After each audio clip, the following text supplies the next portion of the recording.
A ver, José Antonio, para empezar, ¿no? La idea es hablar de la caída de la Unión Soviética desde una perspectiva económica, ¿no?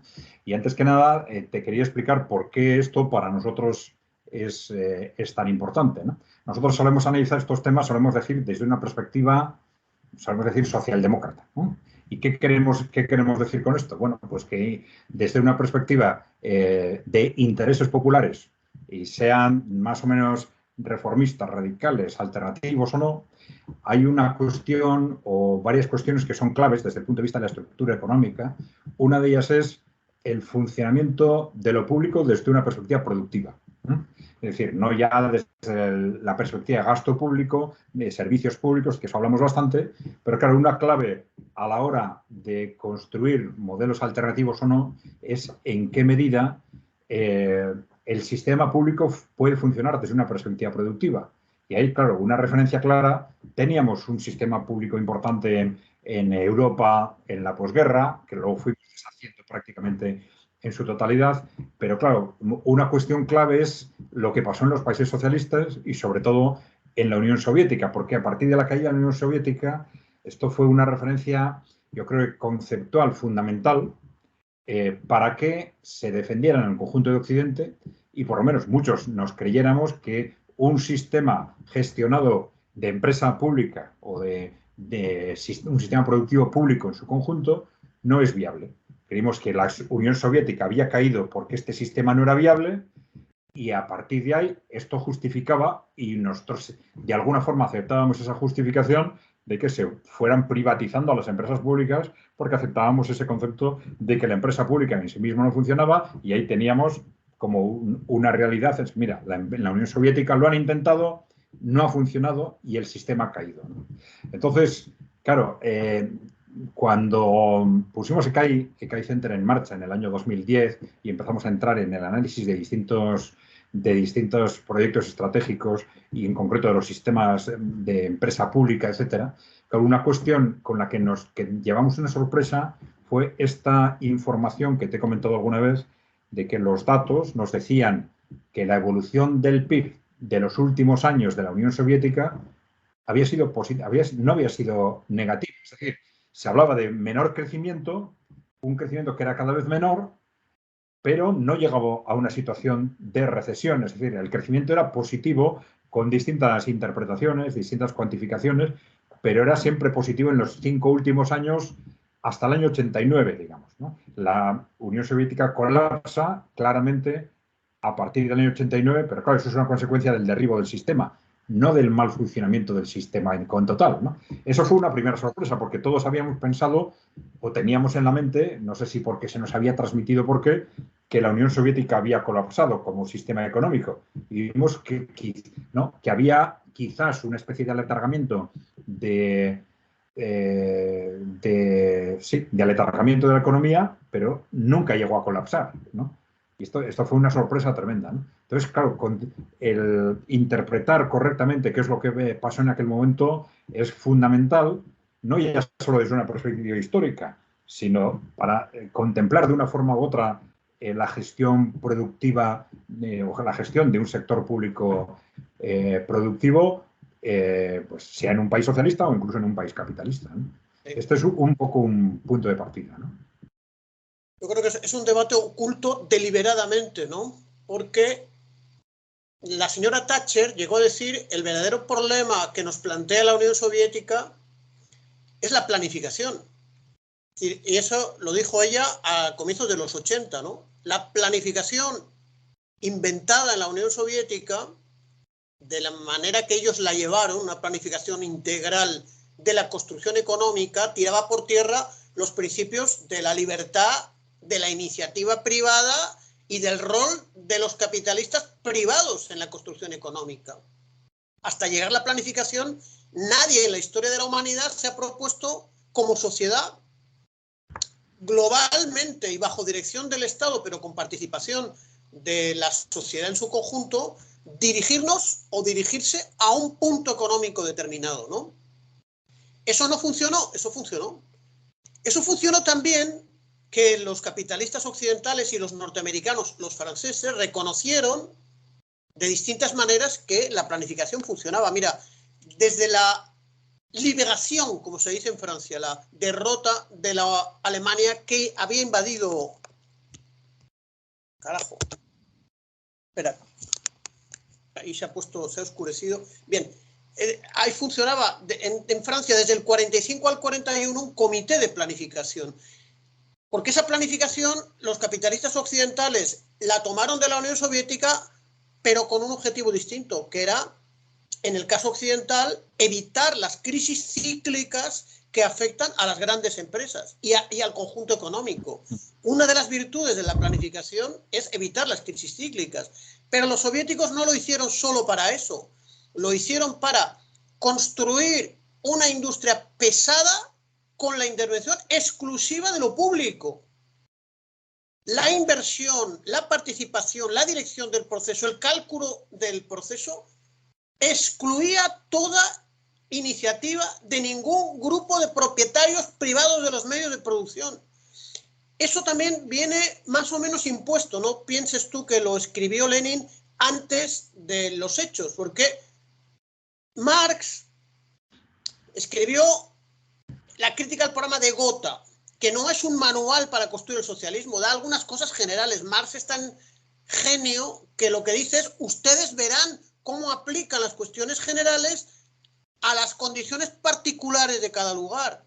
Entonces, Rusia combinaba una industria de punta en algunos sectores invertido de inversión extranjera, sector minero, petrolero, Bakú, y luego la metalurgia, que era la gran fábrica Putilov, la más grande de toda Europa, pero la principal red ferroviaria, junto con un modo de producción terriblemente atrasado. Entonces, ¿cómo desarrollan de una manera más o menos homogénea? Lo hicieron paso a paso, no quiero alargarme mucho, pero funcionó plenamente, plenamente. ¿Cómo ha funcionado la industrialización de Vizcaya? Mira, los historiadores no le quieren poner atención a algo que pertenece a la tradición de toda Europa occidental, que es el capítulo 24 del Capital de Marx, que es la acumulación originaria.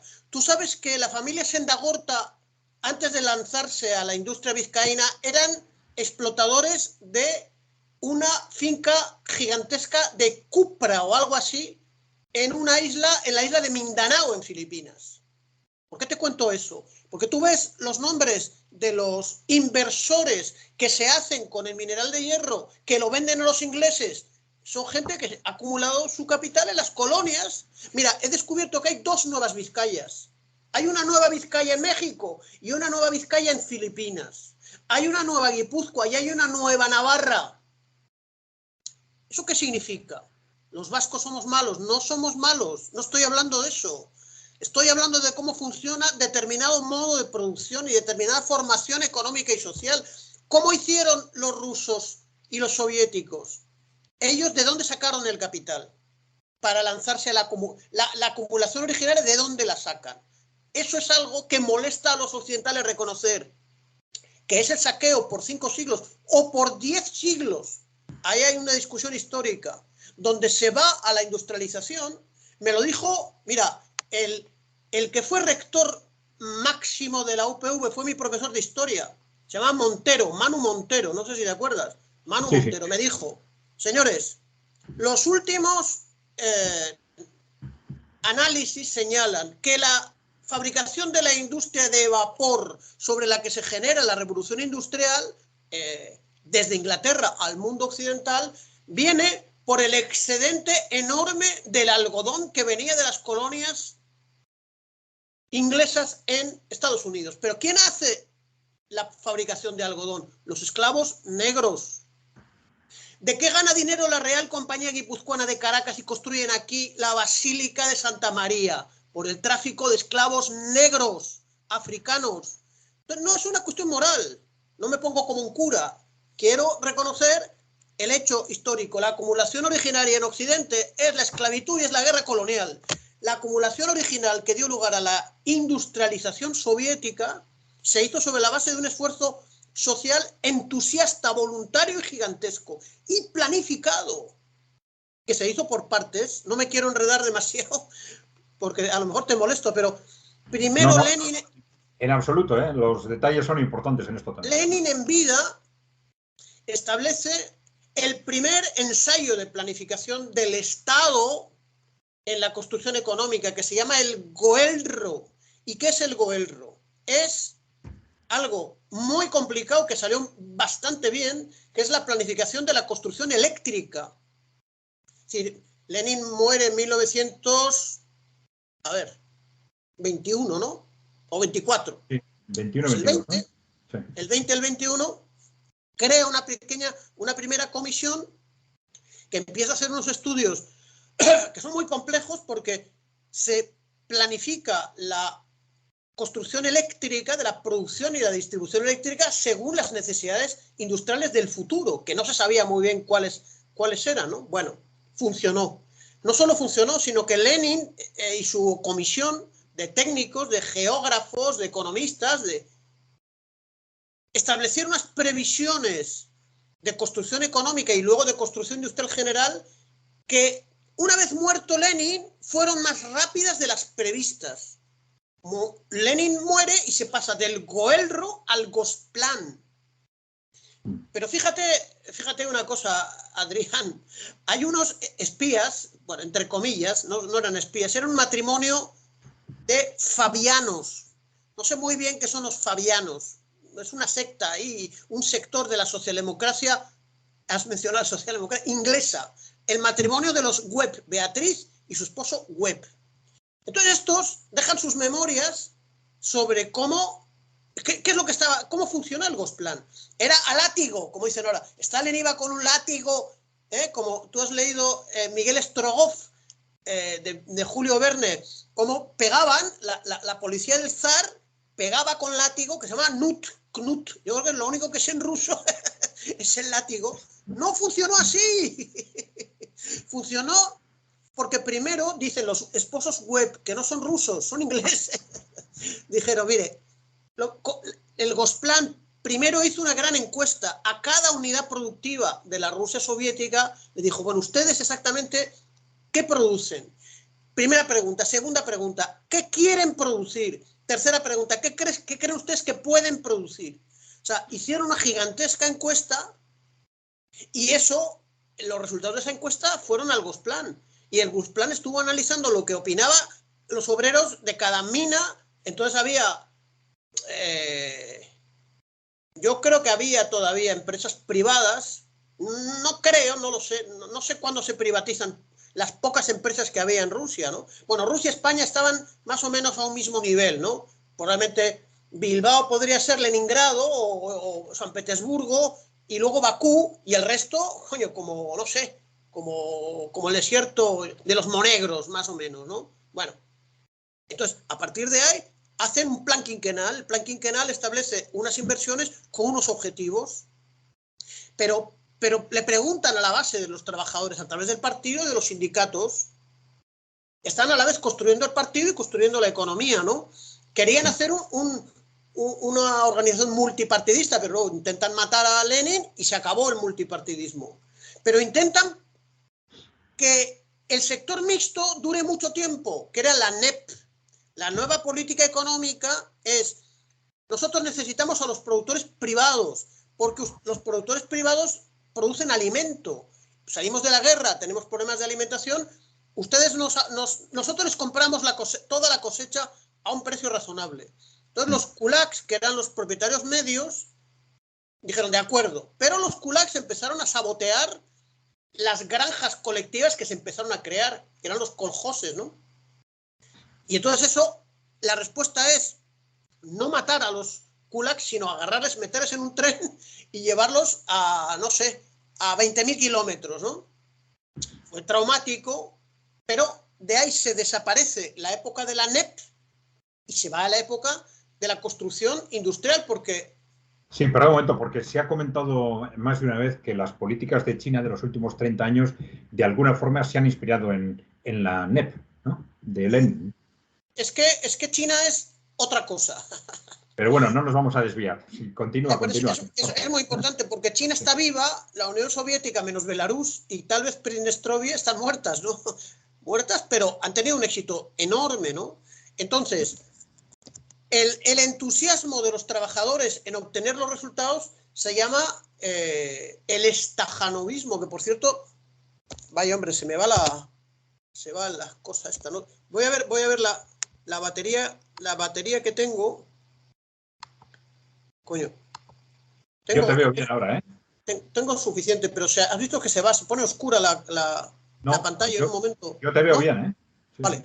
Bueno, a mí se me ha ido la luz. Bueno, el caso es que el estajanovismo significa el entusiasmo que pone los trabajadores en superar los objetivos planteados por el Gosplan antes del tiempo previsto, ¿no?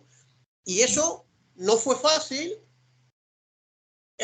pero hubo muchos problemas porque tenía que haber una coordinación entre la comisión del Gosplan y cada una de las unidades de producción que se estaban creando, ¿no? Ahora te diré, hay un libro extraordinario que lo prologa un profesor de la UPV que tal vez conozcas. Yo estuve presentando una revista hace un año con él. Me han dicho que tenía un problema de corazón. No me acuerdo ahora mismo el nombre, pero el libro se llama Derecho a Decidir. Y son unos economistas norteamericanos que dicen que con la tecnología informática actual, hoy la planificación no sería más complicada, sería mucho más fácil, porque se puede conectar en tiempo real los problemas que tiene cada unidad productiva con la dirección central de todo el proceso de planificación. Yo me quedé asombrado. Son gente que está viva todavía, los que han hecho ese trabajo. Impresionante, que es otro material subversivo altamente, porque no es poner bombas, es demostrar que aquello funcionó y esto con voluntad política puede funcionar otra vez. Dirigir un proceso industrial. Sí. Desde lo público es en exclusivo, ¿no?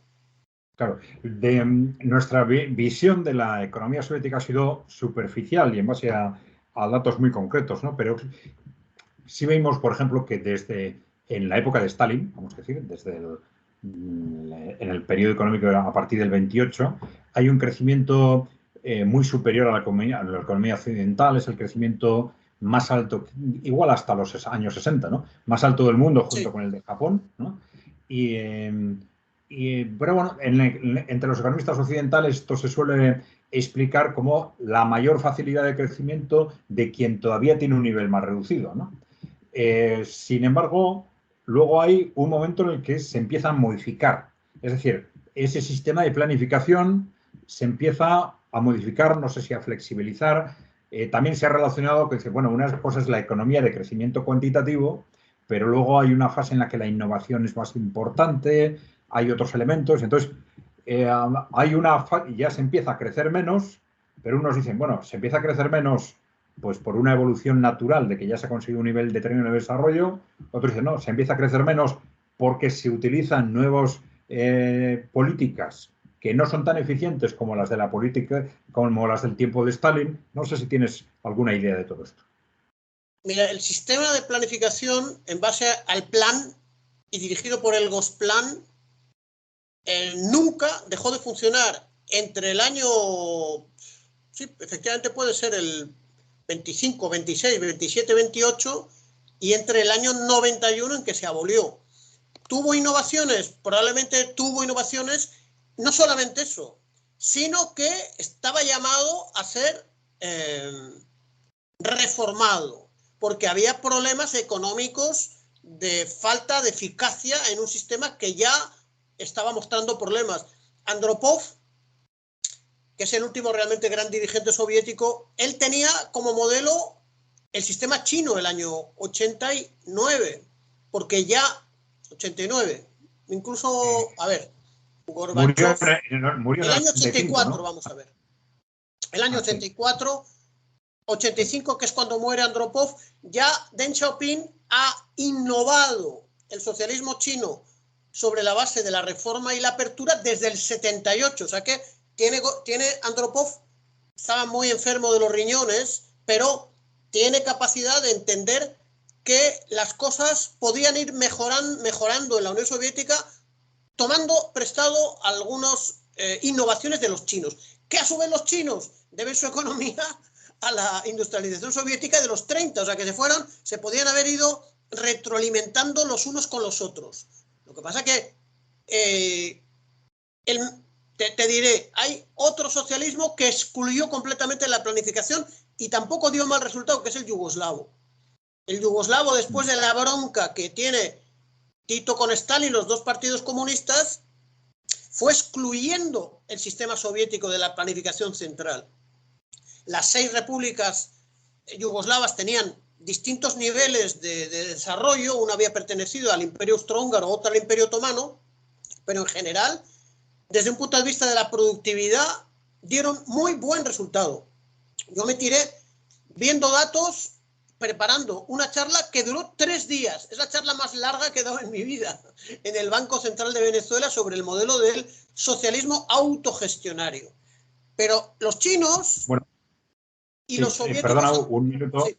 Pues aprovecho para comentar sobre este tema, que casualidad, en tu caso tenemos un libro vasco sobre la caída de la Unión Soviética, que luego comentaremos, y tenemos también, este mismo año, un libro vasco sobre la autogestión yugoslava por parte de Koldo Tellico. Intentaré entrevistarle, por eso para nosotros tiene un interés especial desde el punto de vista del sistema cooperativo, ¿no? Porque Sí. también, visto desde una perspectiva global, normalmente desde el cooperativismo siempre se ha rechazado el modelo de autogestión yugoslava diciendo no, eso eran empresas públicas, luego no tiene que ver con lo nuestro, ¿no? Cuando viendo los datos macros, la sensación es que los resultados macroeconómicos se parecen bastante a lo que la lógica nos dice que podría ser un sistema totalmente cooperativizado. Seguramente porque la autonomía, a pesar de que eran públicas, seguramente porque la autonomía real de las empresas que eran gestionadas por los trabajadores era muy importante, ¿no? Pero hay una serie de datos que nos dicen, es que una economía cooperativizada, vamos a decir al 100%, en lo bueno y en lo malo, funcionaría así, ¿no? Es curioso, que pero en bueno. el sistema yugoslavo se hablaba de que cada unidad productiva, la diferencia con los soviéticos es que las unidades productivas no pertenecían al Estado, pertenecían a los trabajadores, no a un propietario privado, sino a los colectivos de trabajadores.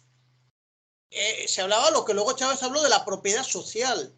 Es decir, ahora, eso tenía problemas porque en una sociedad como la yugoslava, con diferencias territoriales, poner a competir frente al mercado sin intervención estatal unos territorios más favorecidos que otros es algo injusto, ¿no? Ahora, trataron los yugoslavos de equilibrar eso, sobre todo invirtieron mucho en Kosovo. Al final se lo ha llevado Clinton y la OCAN, ¿no? Pero no, trataron de equilibrar eso un poco. Incluso desde el punto de vista, vamos a decir, negativo, nosotros vimos que, claro, la economía yugoslava era la única del bloque socialista donde se generaba desempleo. Y es decir, claro, es que sería la lógica de lo que pasaría en un sistema totalmente cooperativizado, ¿no? Es que eso tiene que pasar así, ¿no? Pero bueno, sí. No, ahí parece que el sistema yugoslavo no deja de funcionar bien económicamente porque empiezan en una dinámica de pedir créditos al Fondo Monetario Internacional tipo Argentina, ¿no? Son unos créditos que no terminas nunca de pagar y que le permite al Fondo Monetario Internacional injerencia en las privatizaciones, en las políticas económicas, etcétera, ¿no? Eso es al final, ese es el final de los años 70 y en los 80, una vez que muere Tito, ¿no? Pero para desarrollar una economía poco industrial, eso funcionó muy bien y ahora echan de menos, lo que pasa que ahí es muy difícil volver. Entonces, los soviéticos reconocían en los años principios de los 80, una vez que muere Brezhnev, había problemas económicos, pero no había ninguna crisis económica. Y había un sistema que funcionaba integrado en todas las repúblicas y a la vez en el campo socialista, ¿no?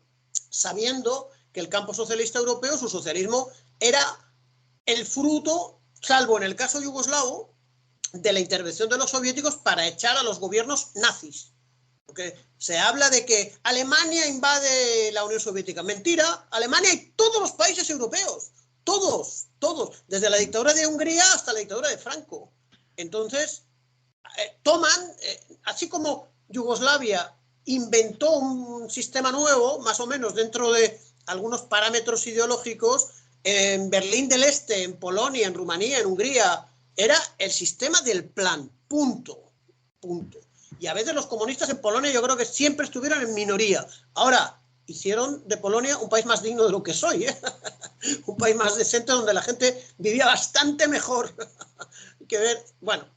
Oye, un concepto muy concreto, pero que suele ser muy llamativo en Occidente, tal como se ha gestionado esta imagen de la economía soviética, es este tema de las colas, ¿no?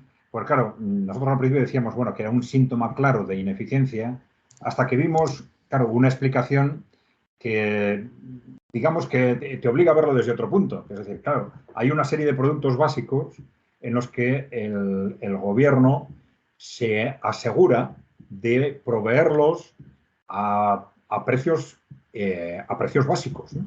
A precios muy baratos. Y entonces, claro, esto genera que es tan fácil conseguirlos que genera la dinámica de colas precisamente de esos productos, porque no se juega a subir los precios en función de la demanda, etcétera, sino que premeditadamente se distribuyen de forma especialmente barata y entonces esto genera esa dinámica de colas, ¿no? Entonces, no sé muy bien llegar al fondo del asunto, pero no sé si tú tienes una explicación sobre esto. Mira, las colas aparecen cuando se agrede al sistema planificado central y a la propiedad, vamos a decir, social estatal de la economía.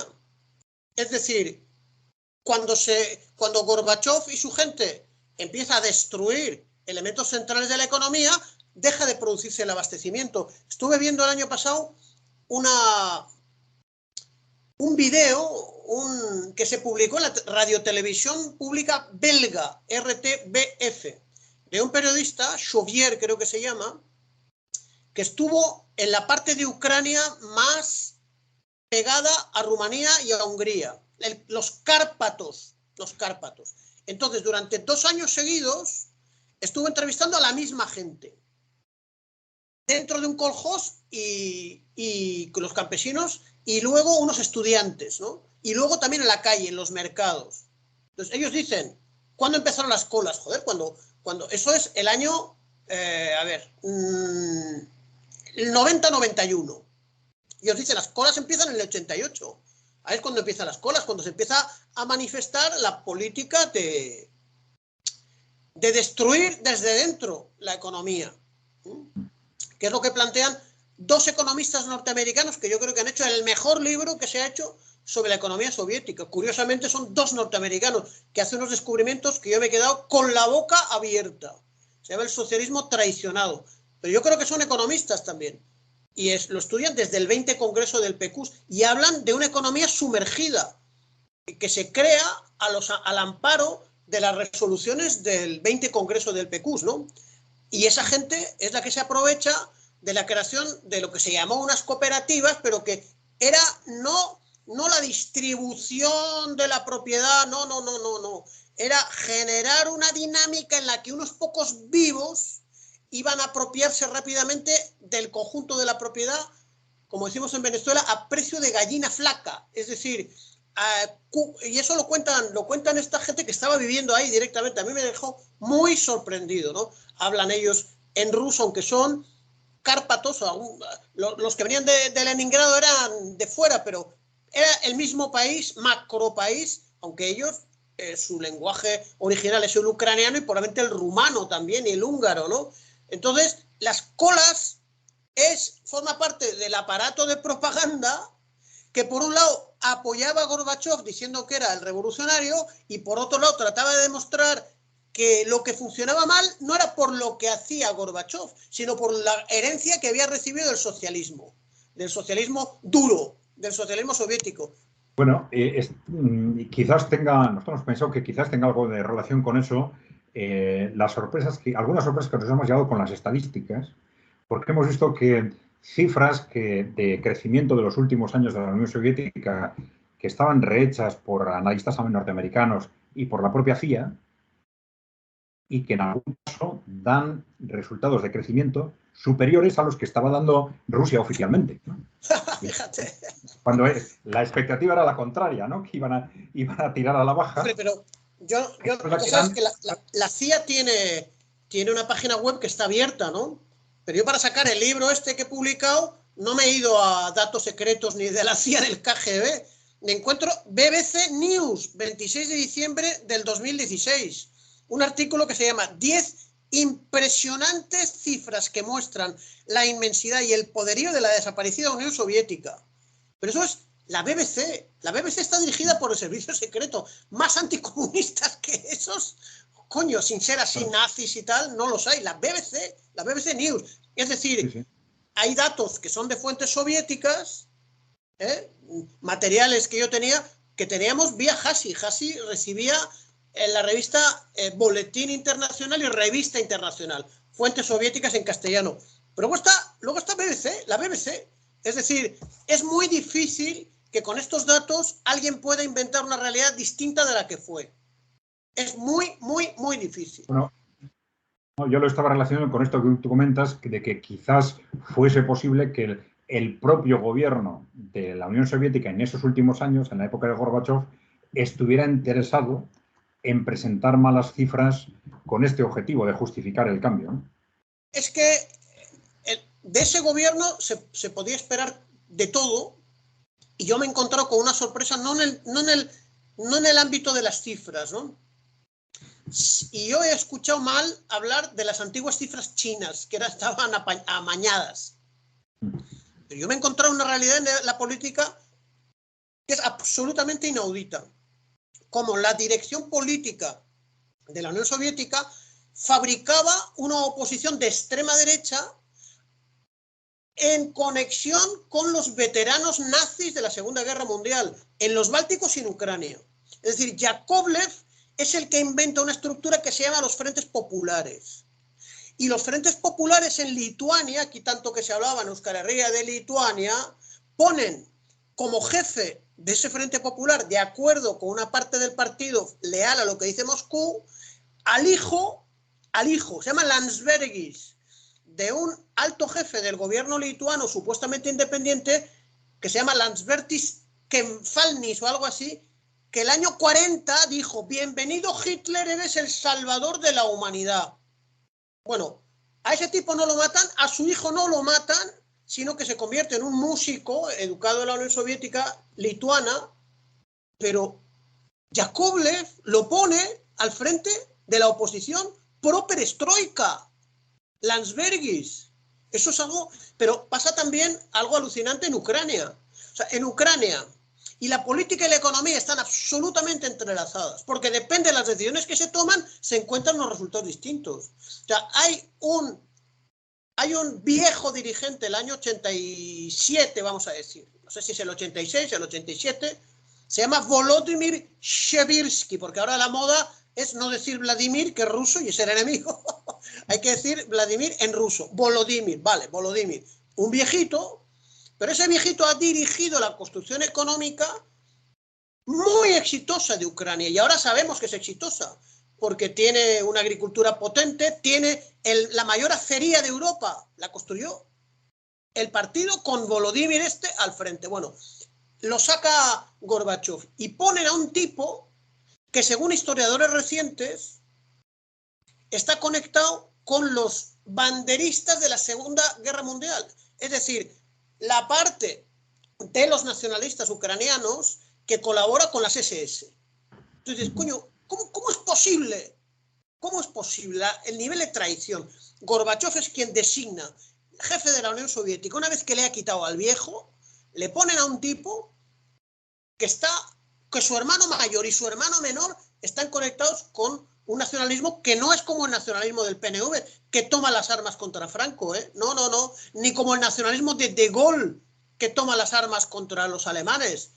Es un nacionalismo que hizo palidecer los crímenes de los nazis alemanes. Y eso se decía antes de empezar la guerra esta. Antes era común. Bueno, ahora no se puede decir porque ya eres de Putin. Bueno, pues fue desmontándose la estructura ideológica para en un momento determinado destruir la estructura económica.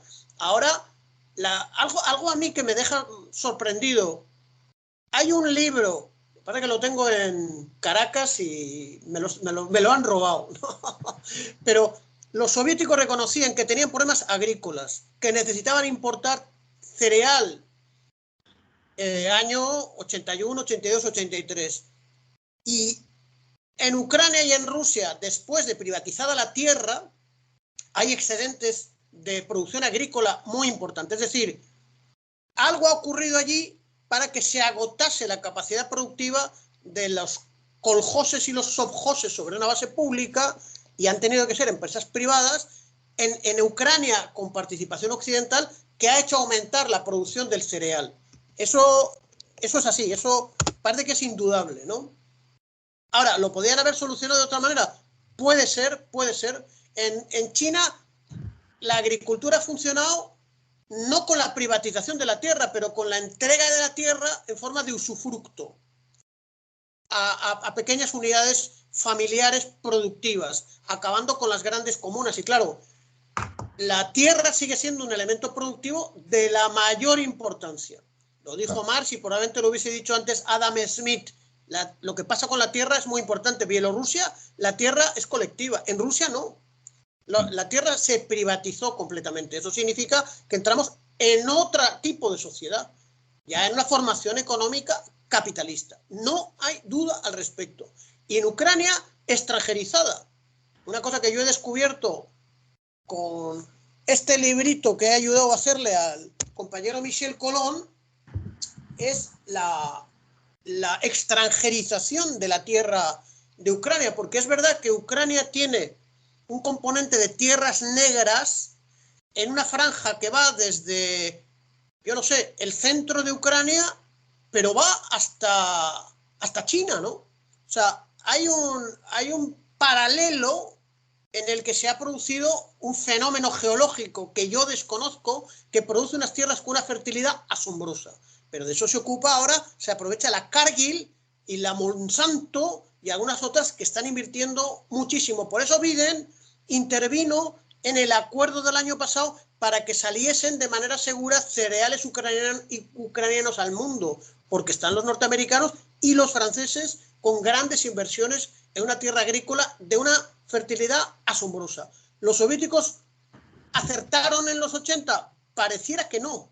Pareciera que les faltaba los aportes que decía Andropov. Los chinos sí han podido aumentar la productividad.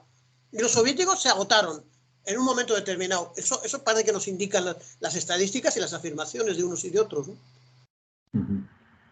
Vamos a ver. De todas formas, ¿se agotaron ahora? ¿Te refieres a la agricultura o a la economía en su conjunto? No, me refiero a la agricultura, que es muy importante porque, claro, porque si tienes, los soviéticos al final dependían para alimentarse de las importaciones de cereales. Para eso tienes que tener divisas. ¿Qué hicieron los norteamericanos? Bajar abruptamente los precios petroleros para que la Unión Soviética no tuviese divisas suficientes a la hora de comprar cereales y se gastasen esos recursos en la carrera de armamentos. Eso sí contribuye a una crisis económica que existía un ralentizamiento de la economía, ¿no? No una crisis y mucho menos un colapso. El sistema funcionaba y el sistema podía haber salido tranquilamente airoso del asunto. Es lo que se lamentan los rusos hoy. O sea, coño, si no nos hubiésemos cargado este sistema y hubiésemos aprendido de los chinos, hoy detrás de los chinos o delante de los chinos estaríamos nosotros. Es decir, 16 repúblicas unidas con más capacidad productiva que la que tiene China, ¿no? Y hubiésemos dejado atrás un periodo de incertidumbre, de ciertas carencias. Durante todo el siglo XX los soviéticos estuvieron en guerra. Guerra el 18, guerra el 14-18, guerra el 21-22, guerra el 40-45, al final la guerra de Afganistán, que parece que es una trampa para meter a los soviéticos allí.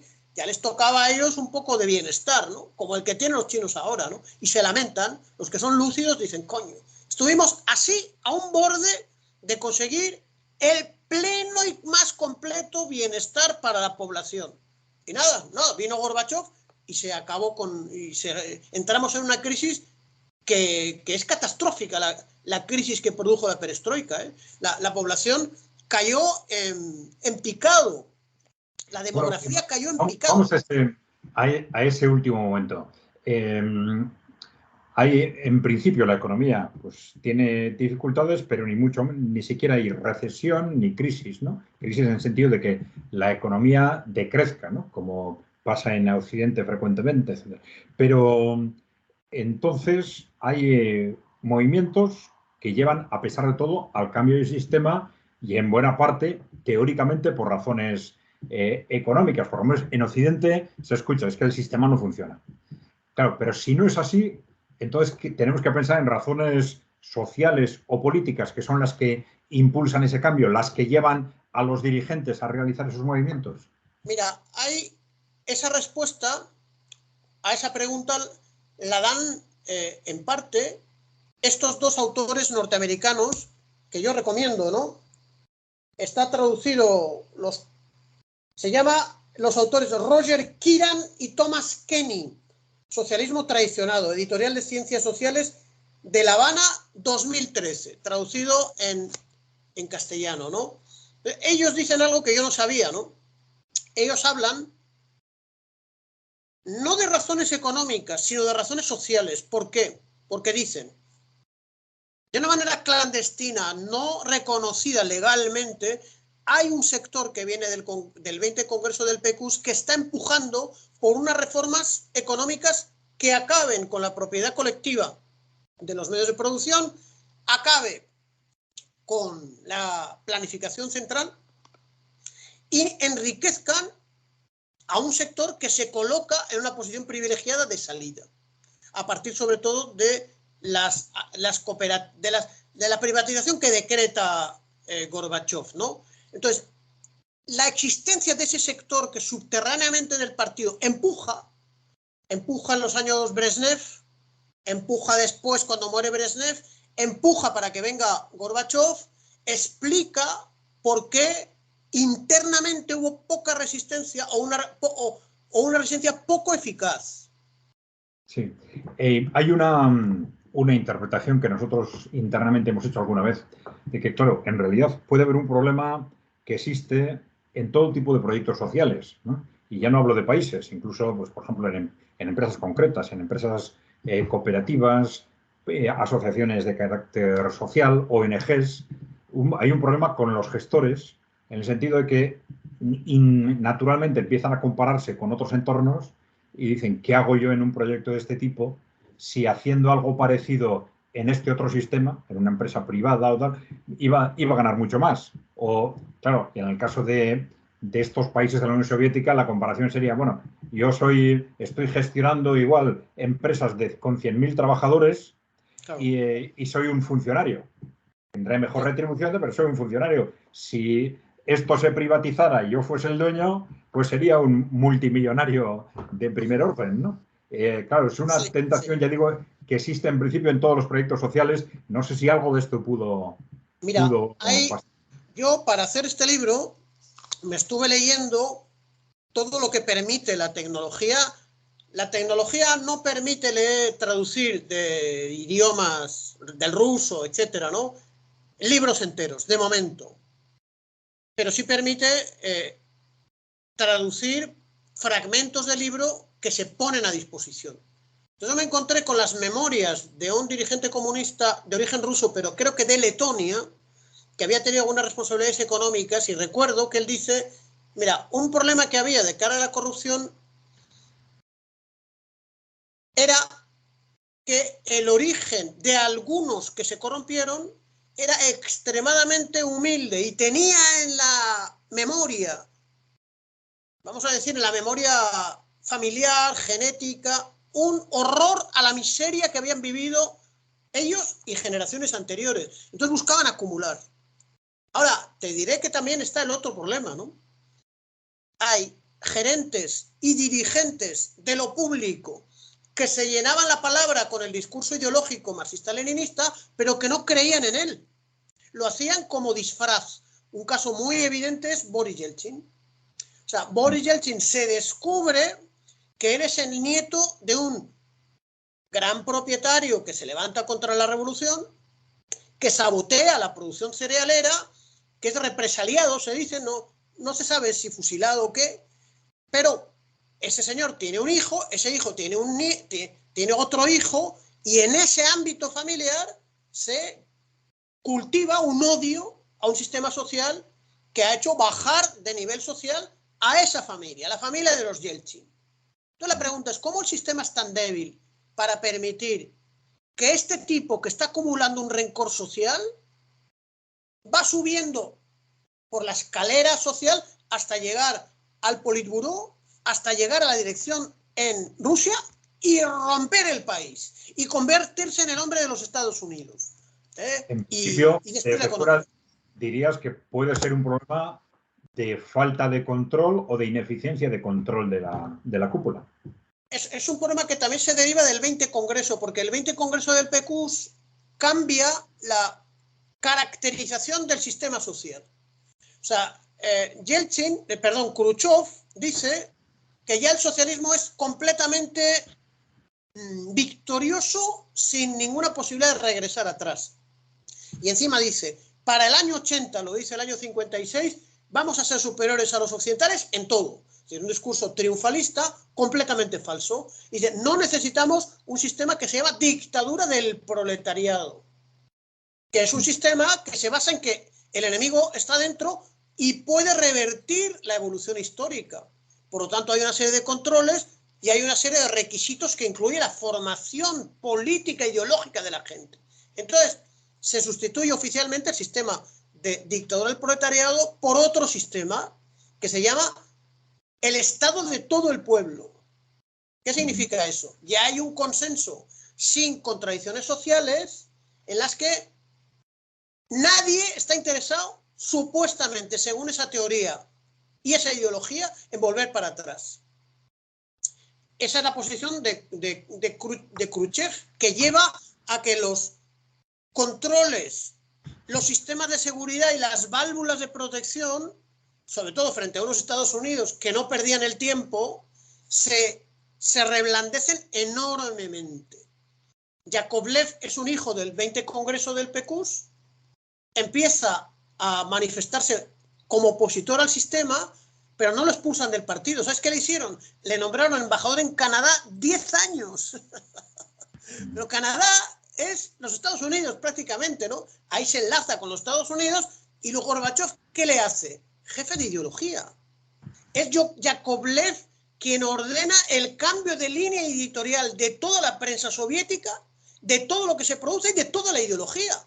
Un tipo que los norteamericanos le han trabajado 10 años. Eso es el resultado de el reblandecimiento dramático de este sistema. Pero también eso tenía solución. Vino Brezhnev y su gente que echó a Khrushchev. Formalmente no estaba cambiada esa caracterización, pero Andropov, que era el jefe del KGB, funcionaba bajo criterios de dictadura del proletariado y abre una sección del KGB para la lucha política contra los enemigos internos en conexión con el exterior. Entonces, ¿eso es una dictadura? Coño, la República Española resistió 3 años porque tuvo que ser dura en condiciones de guerra. Y esto era una guerra también, con tiros o sin tiros, pero una guerra en la que un sistema ha destruido al otro y la humanidad, Adrián, ha sufrido las consecuencias, ¿no? O sea que, bueno, en sentido contrario, también en Estados Unidos había campañas anticomunistas, ¿no? No, claro. Y electrocutaron ahí a los esposos Rosenberg, no sé si te acuerdas, ¿no? Ahí el presidente del Partido Comunista Norteamericano, Henry Winston, le dejaron ciego, le echaron vitriolo. Eran duros también, el macartismo no andaban con tonterías, ¿no? Y los que en Estados Unidos se oponían al racismo negro acabaron muy mal. Mira los Panteras Negras, ¿te acuerdas? Malcolm X, el mismo Luther King, ¿no? Sí, era duro el sistema norteamericano con los disidentes famosos, no solamente los soviéticos. Lo que dices tú es verdad, ¿no? Parecía que en los últimos años había habido también una flexibilización de ese sistema de planificación. No sé si para bien o para mal, porque no sé si las cosas funcionan mejor o peor por eso, si nos puedes decir algo al respecto. Bueno, yo hasta donde sé,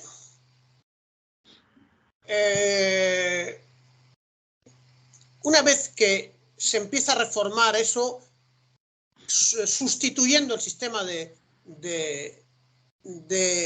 planificación, lo que hace es colapsar el conjunto. No te puedo decir exactamente cuántas rectificaciones hubo. Seguramente las hubo y seguramente hasta las he puesto en el libro, pero no hubo tiempo para una reforma a la China. Es decir, se mantiene el sistema social, pero vemos qué es lo que tenemos que rectificar radical, completa o parcialmente en el conjunto del sistema, ¿no? Porque era un sistema que efectivamente funcionaba manteniendo una industria potente, manteniendo una carrera espacial y un acumulado tecnocientífico a veces superior a los norteamericanos, ¿no? Fíjate que la represión, yo he descubierto una cosa investigando el libro este, golpean y encarcelan a los jefes de la industria aeroespacial y aeronáutica, ¿no? Que son los que, con además una expresión civil, pero también una expresión militar, una ciencia aplicada al desarrollo agrícola, pero también a la guerra con el enemigo, ¿no? Los cohetes espaciales, el tema nuclear, etcétera. Hubo un retraso evidente en el tema nuclear, que fue Chernóbil, eso es obvio, ¿no? O sea, hoy, según los técnicos explican que es imposible que se vuelva a repetir un desastre como el de Chernóbil. La tecnología envejeció gravemente, ¿no? Yo creo que ningún tipo razonable cuestionaba que el sistema en general funcionaba, iba a funcionar mejor, pero requería de unas reformas importantes, como las que hizo tiempos atrás, había hecho el Partido Comunista Chino, ¿no? No te respondo exactamente porque no lo sé. No sé exactamente cómo el sistema de planificación introdujo qué modificaciones para hacer más autonomía a las empresas, etcétera, etcétera, ¿no? Sí. El tema de China, me interesa lo que pasó a partir de entonces. ¿En qué medida China pudo tomar lo que sucedió en la Unión Soviética de referencia en un sentido o en otro? Porque en China, sin embargo, ese proceso de privatización ha sido, en empresas pequeñas y medianas, ha sido masivo, ¿no? Mantienen un peso muy importante en las grandes empresas de lo público y que además lo están gestionando muy bien, pero parece como que hubieran dado por supuesto que en las empresas pequeñas y medianas lo mejor es la gestión privada.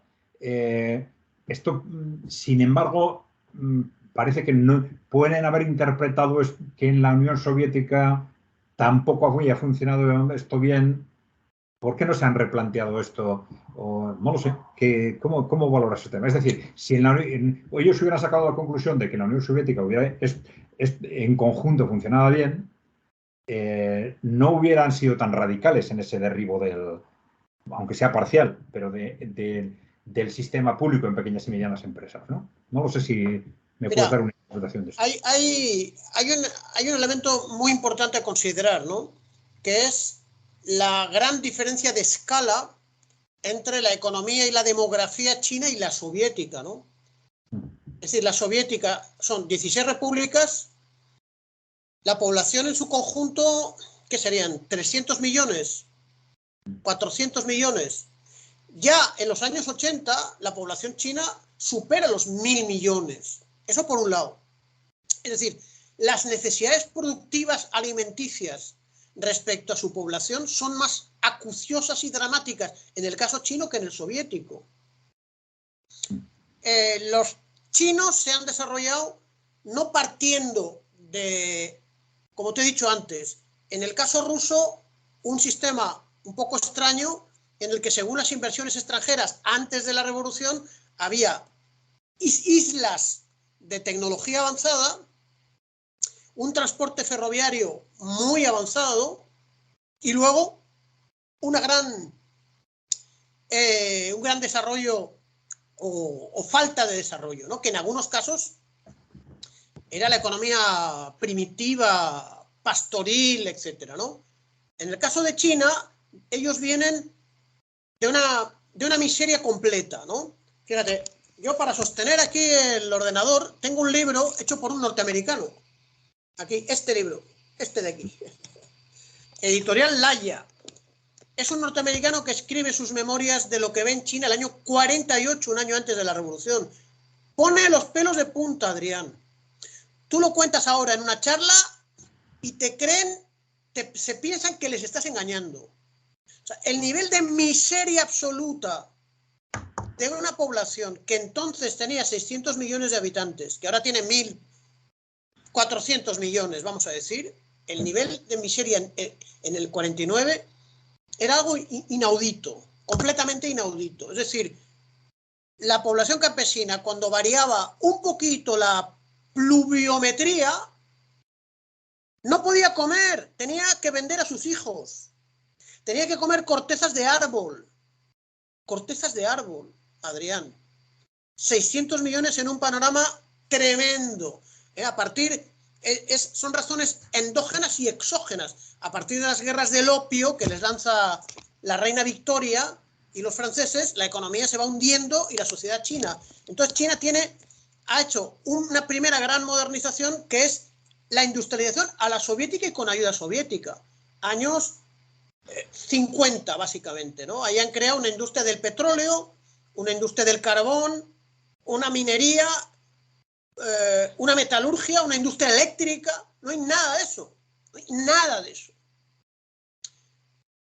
Ahora, ¿eso permite sacar de la pobreza a la población china? No permite, no permite. La sacas de la hambruna completa. La sacas de la descripción que hace William Hinton, este norteamericano, ¿no? Que era un técnico de tractores agrícolas, ¿no? Y ve unas cosas alucinantes.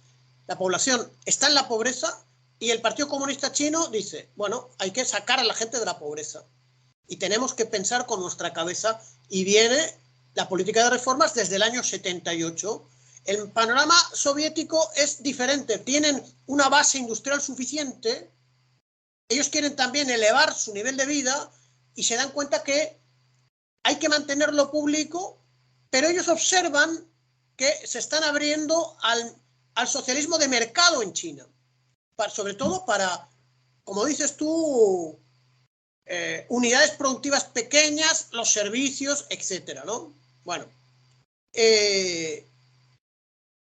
China nunca abandonó el socialismo de mercado, incluso en la empresa privada, porque la gran empresa privada, Adrián, tiene una cosa que se llama la acción de oro.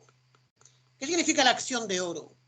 Significa que el Partido Comunista y el gobierno, que como me decían allí, es lo mismo, aunque sea minoritario en el capital de una gran empresa del tipo que sea, es el que decide al final. Es el que decide al final. Las privatizaciones no se hicieron como en el campo socialista, digamos, dirigido por la Unión Soviética, vamos a decir, Pacto de Varsovia o Comecon, donde inmediatamente se engañó al pueblo, una nueva clase se apoderó de los medios de producción y se cerró automáticamente todo lo que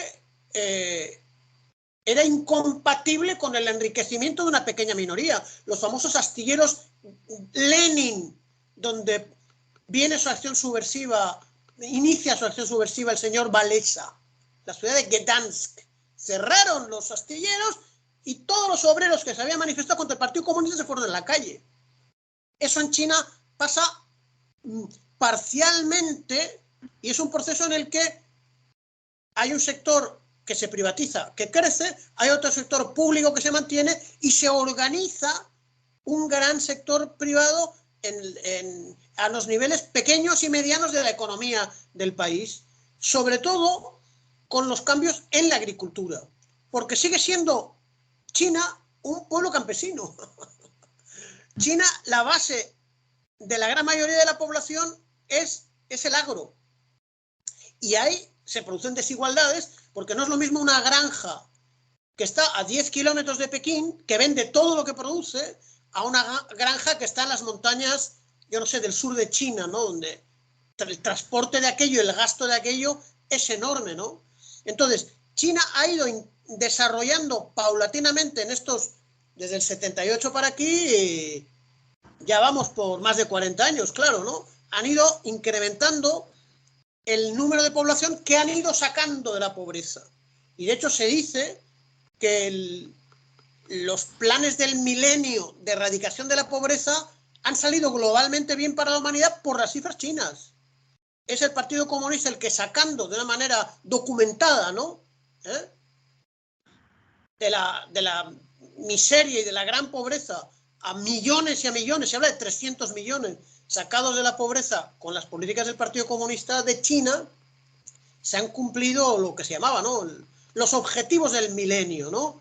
Entonces, el esquema soviético es el contrario. Es bastante poco lo que se mantuvo de economía pública, y ahora hay un keynesianismo y hay un capitalismo nacional que tiene que organizarse de otra manera porque ha sido aislada del mundo occidental, ¿no? Entonces, había una gran presencia de empresas extranjeras que venía desde la época de Yeltsin y ahora no necesitan de esas empresas y se van. Y además se han ido para sancionar a la economía rusa, ¿no? Y la economía rusa es una economía de competencia completa donde yo creo que lo público, curiosamente, está al revés de en Estados Unidos en el sector militar. El sector militar en Estados Unidos es el famoso complejo militar industrial, que es la Boeing, la Raytheon, la General Dynamics y dos más, que están haciéndose de oro, Adrián, con la masacre de miles y miles de ucranianos, ¿no? Y haciendo presión para que no haya solución, ¿no? El gran problema del ejército o de la defensa norteamericana, esa falta de funcionamiento de la relación entre lo público y lo privado, que les lleva a un fracaso tras otro en un proyecto tras otro. Sí. ¿No? Nos explicó a nosotros un economista cubano ese asunto. Los cubanos estudian muy bien la economía norteamericana. Nos decían, es que la economía pública militar luego, digamos, se cae, se irrumpe en el sector civil en los Estados Unidos, ¿no?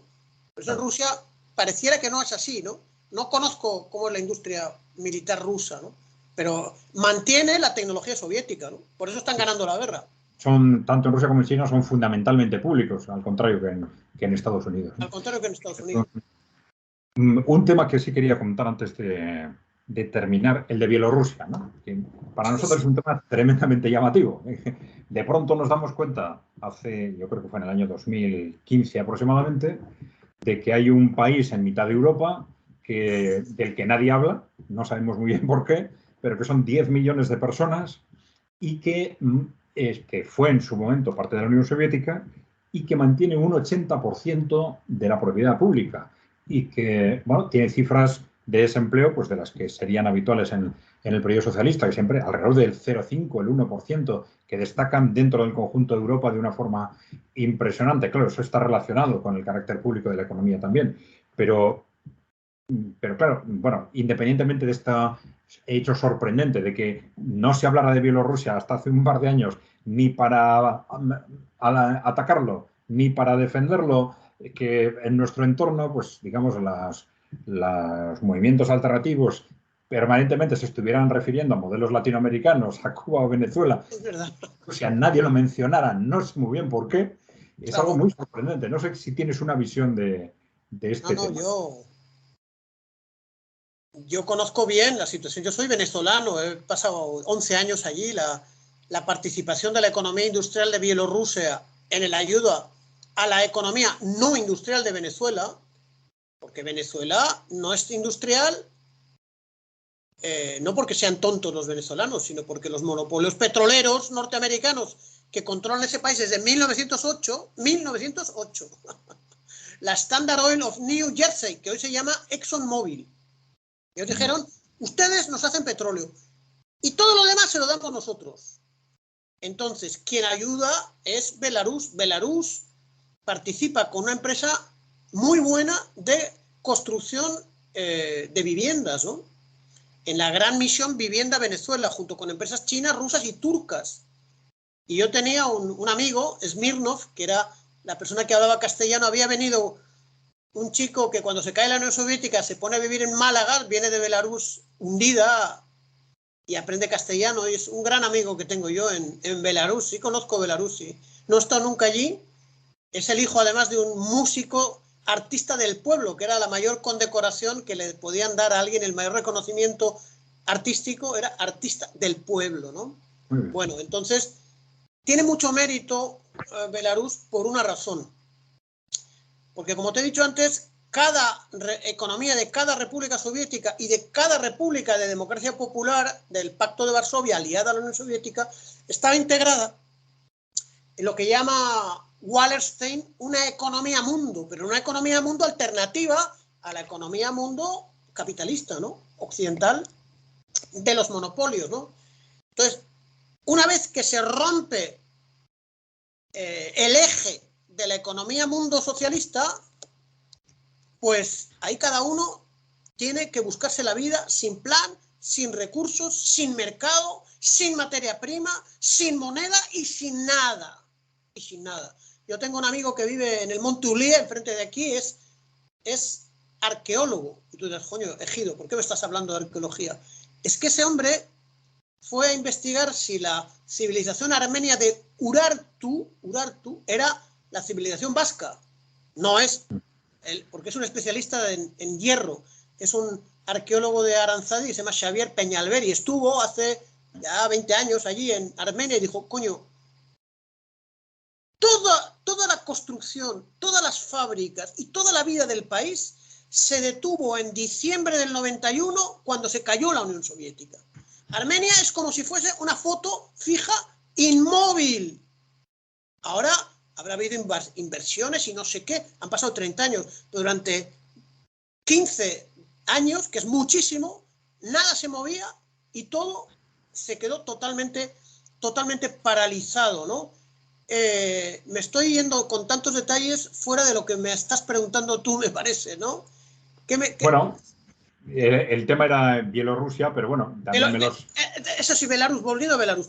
Belarus tiene que ponerse en marcha porque Belarus no tiene materias primas, no tiene tierras negras, no tiene recursos minerales. Dentro de la especialización soviética fue determinado tipo de industria pesada. Por ejemplo, los roqueros. ¿Qué son los roqueros? Son unos camiones con unas ruedas que tienen 20 metros de alto que los fabrican en Australia y en Estados Unidos para las minerías particulares a cielo abierto. Yo no sé si en Sudáfrica, en América, donde sea, en Canadá, determinados sitios hay algún material de extracción, material minero muy particular que lo fabricaban en Belarus. Entonces, la tecnología industrial de Belarus tuvo que adecuarse a competir en el mundo entero. Y eso lo hicieron en un tiempo récord y en condiciones de competencia capitalista, porque la Unión Soviética y el plan se acabó. Pero el Partido Comunista volvió sobre la base de Lukashenko. Lukashenko representa los cuadros medios del Partido Comunista que se mantuvieron fieles al socialismo, fieles a la Unión Soviética y no corrompidos. Es el anti-Boris Yeltsin, vamos a decir. Y distinto de Putin. Putin es un miembro formal del partido que abandona el partido inmediatamente. No es un... Pero Lukashenko no. Lukashenko fue obligado a reconstruir una economía que mantuviese las conquistas del socialismo, pero vendiendo en el exterior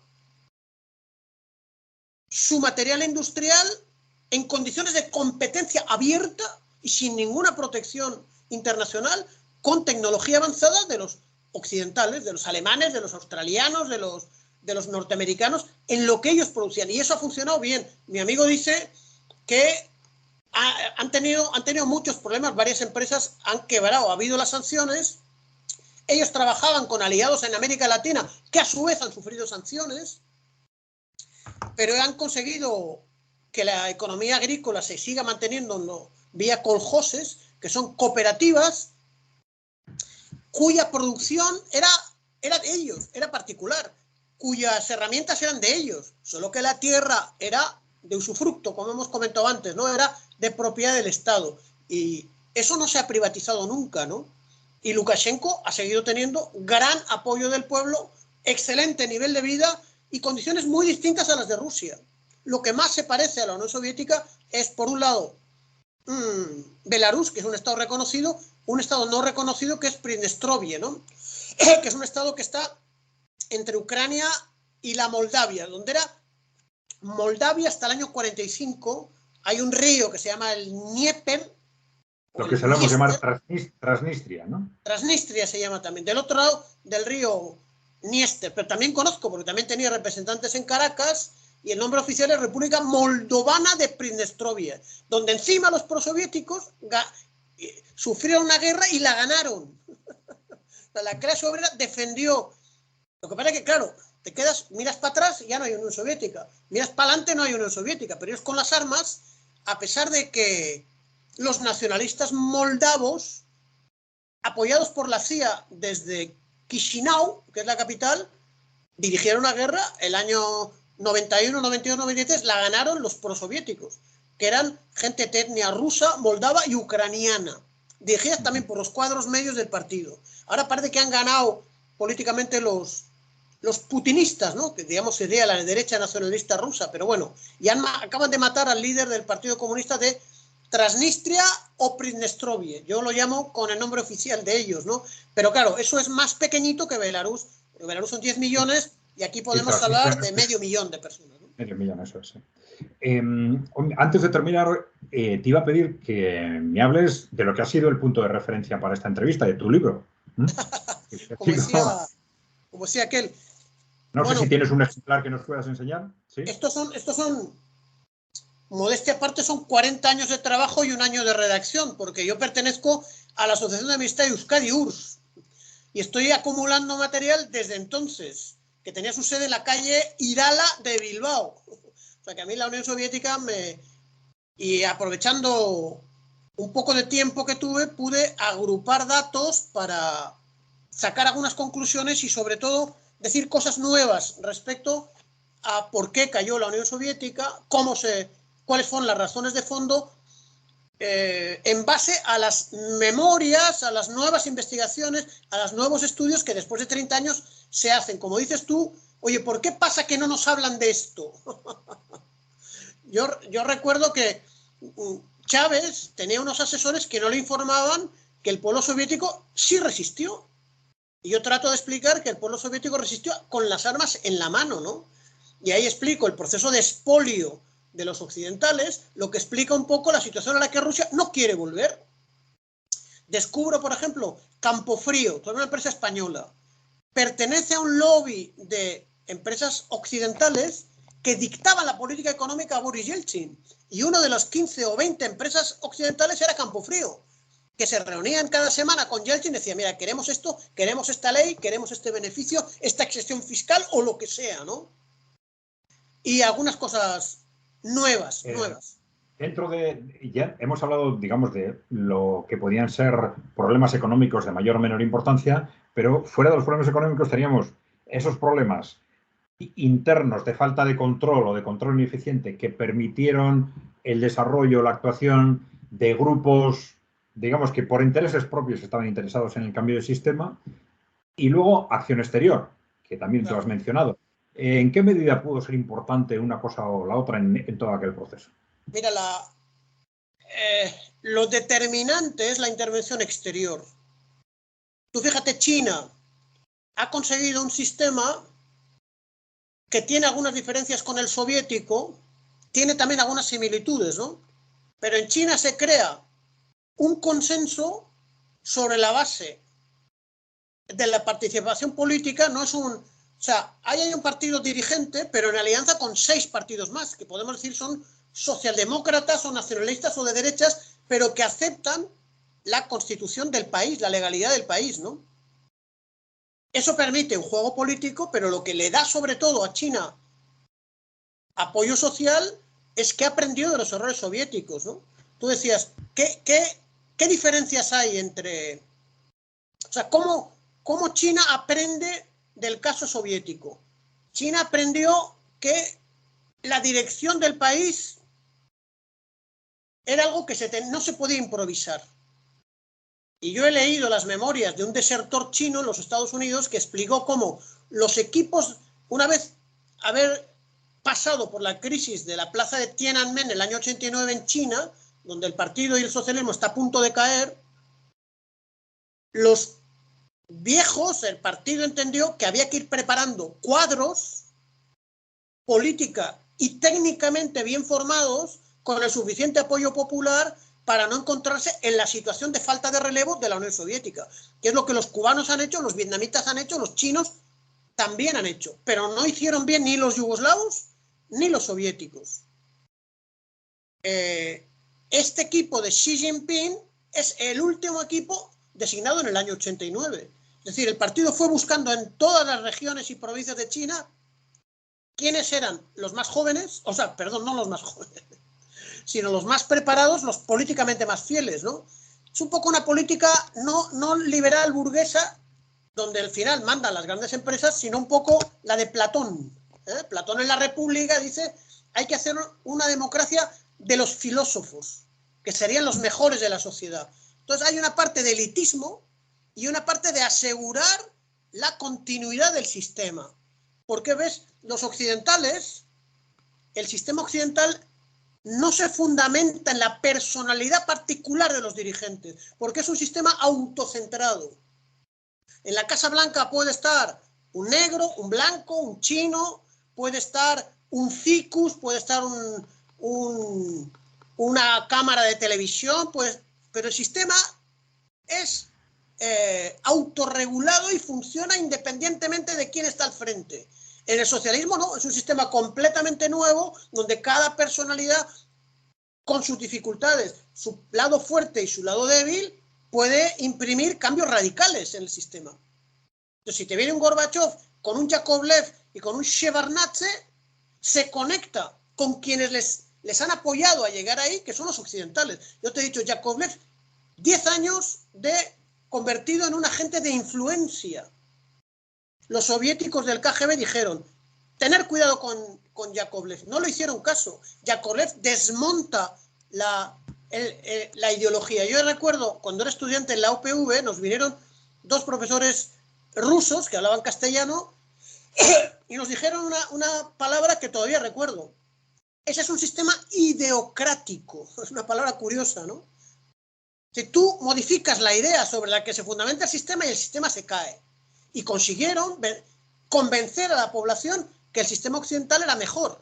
Claro, fíjate ahora están muriendo, Adrián, jóvenes que nacían hace 30 años y están muriendo a miles en los campos de batalla de la Unión Soviética, de Ucrania. No tenían que haber muerto esos jóvenes, ¿eh? No tenían que haber muerto, tenían que estar construyendo la economía ucraniana, fuese del tipo que fuese, ¿no? Fíjate, si no es importante volver a plantear con este libro, no, esta no es mi verdad, la verdad es una verdad colectiva. Hay que construirla en el debate, Adrián, en el debate. Yo no tengo ninguna verdad. Yo digo, hay cifras, antes te he mencionado la BBC News. Coño, es lo que hacéis vosotros en EKAI Center, ¿no? Vamos a plantear una forma de visión un poco más autónoma respecto a la mainstream, la oficial, pero eso, si no se integra en un debate colectivo de una sociedad madura, no vale para nada. Yo descubrí, Adrián, de nada sirve tener la verdad histórica si no te la da nadie. ¿Y cómo te dan la verdad? Haciendo que la verdad sea de todos. No sé si me explico, ¿no? Y así sí. Se construye una conciencia distinta de a dónde queremos ir, qué queremos ser, qué errores hemos cometido, qué se puede hacer, cómo nos insertamos en el mundo, o por el contrario nos convertimos en una simple manada de lo que diga la Reuters, New York Times, Washington Post, la CBS, NBC, que están participados accionarialmente, Adrián, por BlackRock y por Vanguard, que son a su vez los principales accionistas de los que te he dicho antes, la Boeing, Raytheon, la General Dynamics y el complejo militar industrial. Esos, para sus intereses, quieren guerra y controlan los medios de comunicación, que terminan siendo la verdad que se repite en El País, lamentablemente en el Gara, en el ABC. Bueno, los del ABC son un poco más franquistas, eso les importa menos lo que diga New York Times, pero estamos en una situación de falta completa de democracia informativa. Como decía un cocinero de la UPV, ya terminó, dijo, era el cocinero. Digo, vivimos en un campo de concentración mediático, que es el que construye la conciencia. Viva EKAI Center, menos mal que estáis vosotros.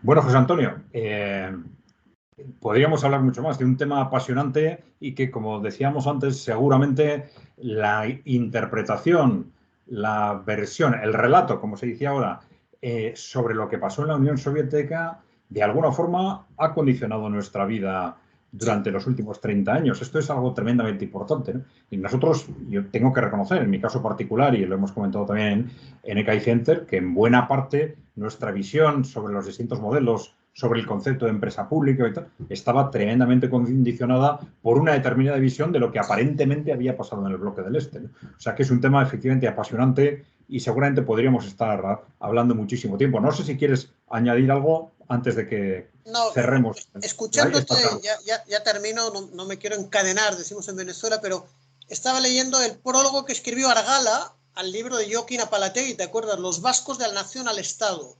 Y Argala, de Arrigorriaga, dice, coño, mi padre era un taller ahí. Era un hombre muy del PNV, muy católico, pero tenía mucha simpatía por la Unión Soviética, decía. Es decir, años 70, años 60, incluso en las condiciones de franquismo, había una intuición general de que allí se estaban haciendo las cosas más o menos bien. Y era una sociedad más o menos humana la que se estaba haciendo, ¿no? Ahora, desde 30 años para aquí, caímos en la propaganda de que aquello fue un error y un horror. Pues no, hay que volver a pensar. Yo no digo que es un paraíso aquello, yo no digo que no se cometieran errores, porque la construcción humana lleva implícita el error, pero hay que volver a plantearnos de cara al futuro, no de cara a las cuevas de Santimamiñe, el periodo, el Z, no, mirando al futuro, a la construcción económica futura. Hay varias maneras de construir la economía, ¿no? Que yo creo que tu reflexión, Adrián, yo lo que me gusta de lo que dices, ¿no? Hay que aterrizar aquí, pero con un bagaje histórico, ideológico, ¿no? Con una cantidad de opiniones, de conocimientos, de lo que se está produciendo y lo que se ha producido en el mundo. Todo no ha sido malo y algunas cosas nos vienen bien, ¿no? Hace como unos caballeritos de Azcoitia del siglo XXI, ¿no? Mirando a ser posible el socialismo o a una sociedad humana, ¿no? Como dices tú. Muy bien, José Antonio. Un tema que difícilmente en una charla de 1 hora lo vamos a cerrar. Son simplemente unos inputs para que por lo menos nos empecemos todos a plantear cosas que igual no nos hemos planteado de otra forma y por lo menos empecemos a aprender, ¿no? Vamos a ver si tenemos inputs suficientes a partir de ahora para que si empezamos a buscar a partir de ahora vayamos sacando conclusiones. Bueno, si me invitan en Durango, en Bilbao, en Vizcaya a presentar el libro, te invito a que me ayudes a decir los errores que he cometido para la siguiente edición salga mejor o otros hagan otros libros mejores. Bueno, pues encantado, estaremos allí juntos. Gracias, muy bien, Adrián. A ti, muchas gracias. Vale.